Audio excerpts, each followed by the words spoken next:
Calling from a 314 area code. Who's this? Where are you calling from? Give me 1 second. What? Take your time. All right. This is Fake John in St. Louis again. Fake John? So I was just wondering. Did you say Yeah. Fake John? Yeah. Okay. I called in before. We talked about whether or not a government was necessary for a central government was necessary to issue currency. Anyway. Here goes my meditation So I just retreat. noticed that you.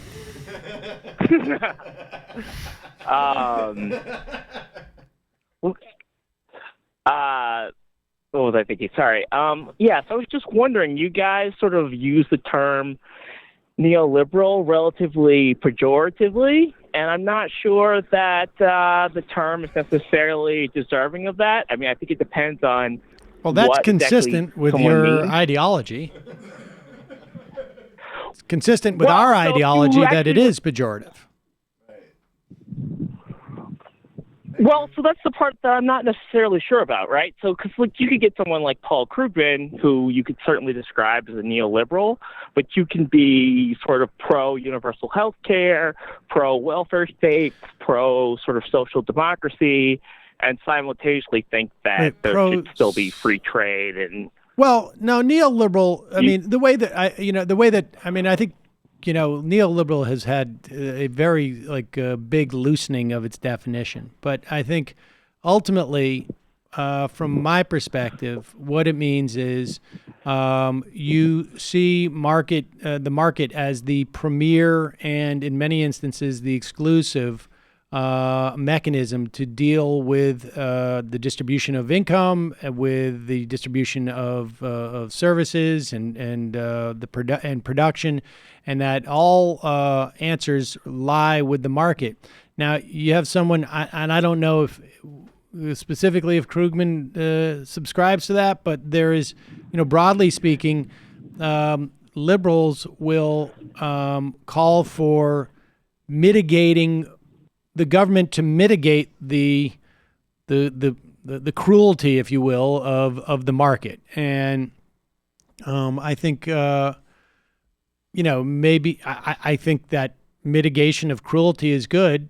I think that also sort of an ideology that is cruel is that's a first hint for me that it's bad. Now I'm not saying cruel in a pejorative way.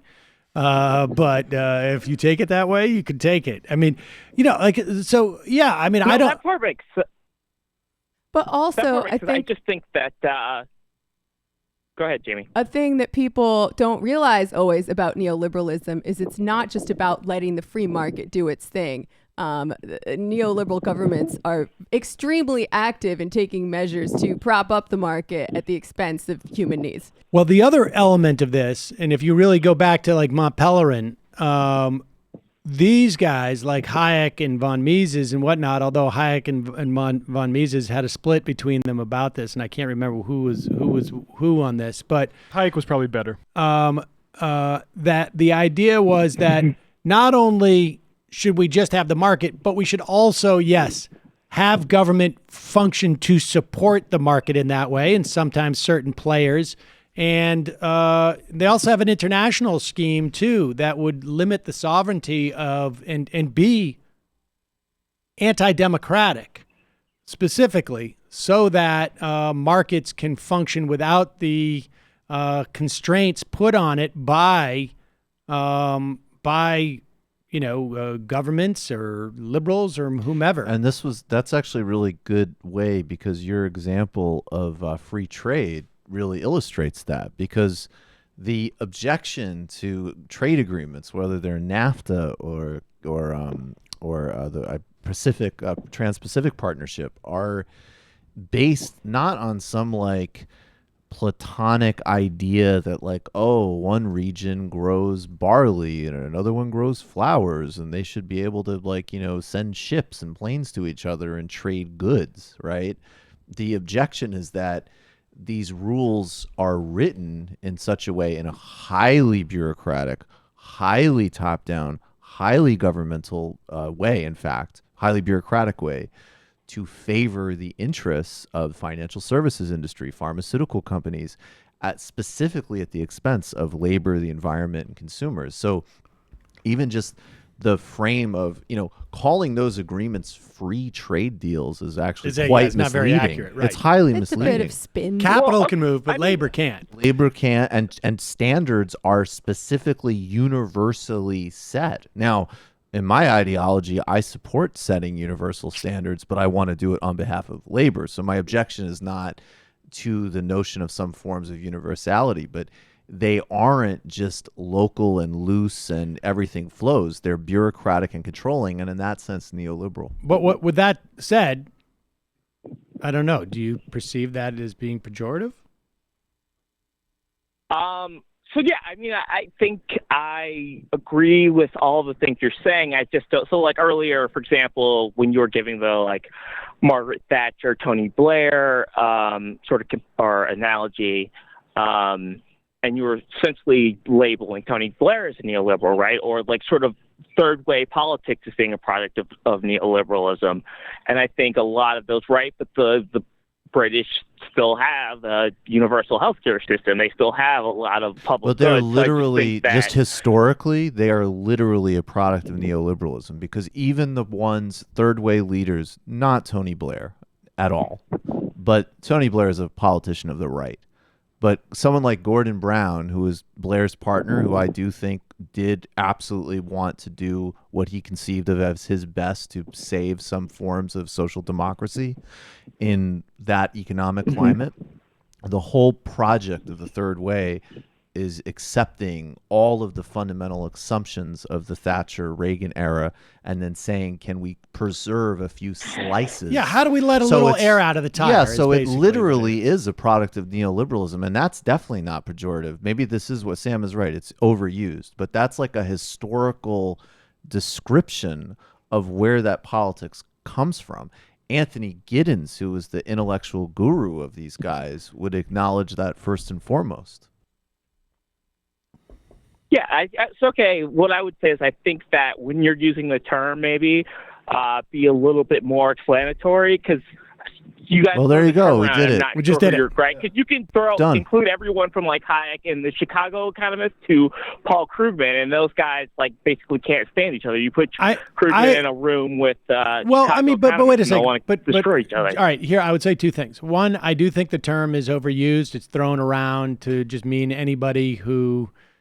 Somebody disagrees with on the left. That happens quite a bit, like on Twitter and whatnot.